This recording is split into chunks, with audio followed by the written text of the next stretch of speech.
Bismillahirrahmanirrahim. Alhamdulillahilladzi syarrafana bidzikrihi wa bidzikri asma'il husna. Asyhadu an la ilaha illallah, asyhadu anna Muhammadan abduhu rasulullah. Shalli ala sayyidil wujud, sayyidil qaunain, nabiyina Ahmad, nabiyina Muhammad wa ala alihi washabihi ajma'in. Sahabat Perti Kurma, percikan tinta kuliah Ramadan. Insyaallah kita akan mencoba mengulang-ulang kembali, merenungi, mentadabburi ayat-ayat Allah, terutama yang berkaitan dengan makanan-makanan rohani.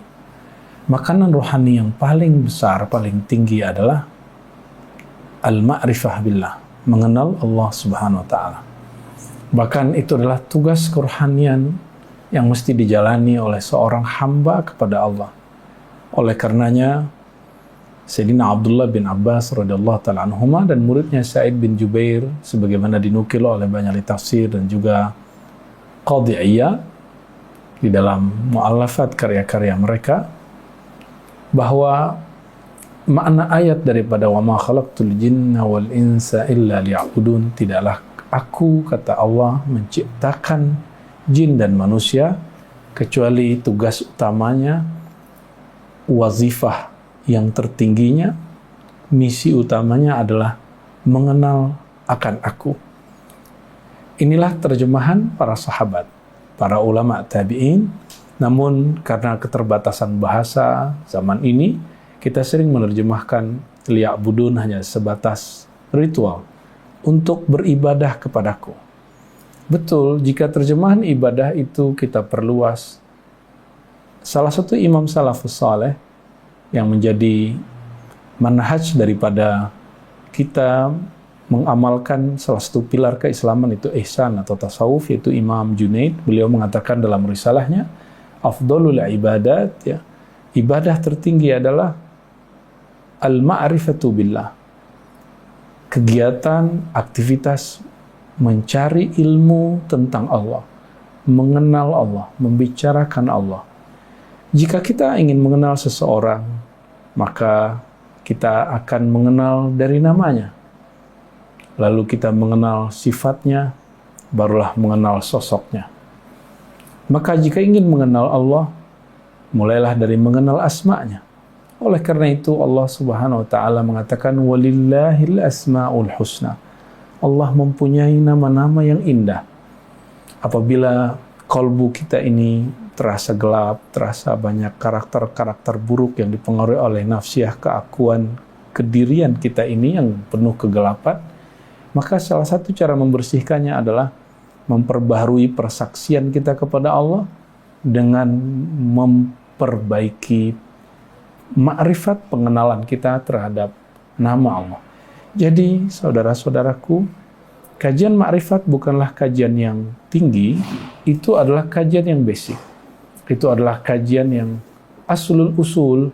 Dia adalah usul, adalah pokok dari semua pokok ibadah. Apabila seseorang sholat tidak ada mengenal apa yang dia sembah, maka sholatnya sia-sia. Jika seseorang berpuasa, haji, umrah, berjihad, berzakat, dan segala macam aktivitas ibadah, jika ia tidak mengenal untuk siapa dia berbuat, maka dia sedang berbuat untuk hal yang kosong. Itulah sebabnya masuklah ke dalam diri manusia ada perasaan iri, dengki, sombong, bahkan riya. Kenapa? Karena dia tidak mengenal dia berbuat untuk siapa. Maka mengenal Allah itu kenapa dia aslul usul. Dia adalah pokok dari semua pokok-pokok persoalan atau tugas-tugas kerohanian. Karena jika mengenal pangkal ini, kita akan mengenal ujung tujuan utama kita hidup di dunia. Oleh karenanya, jika ditanya, apa misimu hidup di dunia? Misiku hidup di dunia adalah wa ma khalaqtul jinna wal insa illa liya'budun, adalah untuk mengenal Allah Subhanahu wa Ta'ala. Maka janganlah duduk, janganlah diam, janganlah berbicara, janganlah diskusi, kecuali ujungnya membicarakan tentang mengenal Allah Subhanahu wa Ta'ala.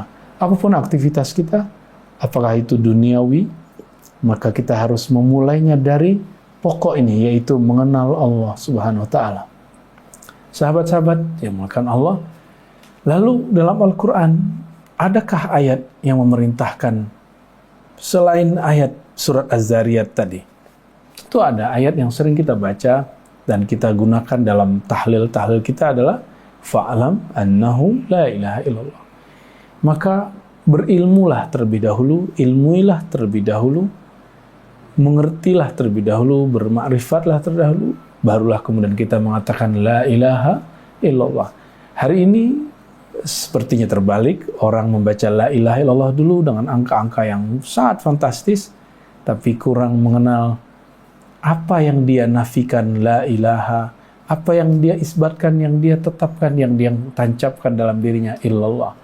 Akhirnya kalimat yang besar ini, kalimat yang agung ini menjadi tidak agung. Sahabat-sahabat bukan Allah, maka dalam Al-Quran dikatakan waladzikrullahi akbar.